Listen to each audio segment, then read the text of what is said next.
The Department of Justice on Tuesday carried out the first federal execution in 17 years.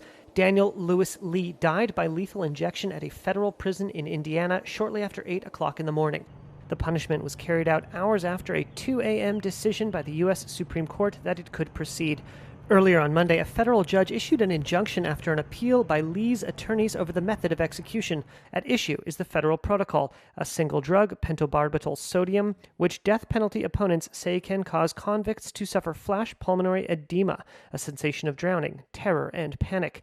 An unsigned decision by the High Court's 5 conservative justices said that 5 states have already adopted the pentobarbital sodium protocol, which has been used in over 100 executions without incident, and that expert testimony was conflicted over whether the pulmonary edema described took place before or after death. The 4 liberal justices voiced their dissent, arguing the court should consider whether capital punishment violated the U.S. Constitution's ban on cruel and unusual punishment, and claiming the court's rush to lift the injunction denied the prisoners a full review. The Justice Department, under Attorney General William Barr, has pressed to resume federal executions. In a statement last month, Barr said, quote, "We owe it to the victims of these horrific crimes and to the families left behind to carry forward the sentence imposed by our justice system."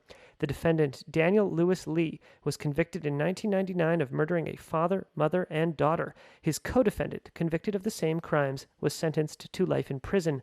In something of a twist, family members of the victims challenged Lee's sentence as unfair and recently claimed that the coronavirus made it unsafe for them to attend his execution. The Justice Department, which had claimed to represent families' wishes to see justice, dismissed their objections as, quote, frivolous, and argued it was not required to consider their availability to travel.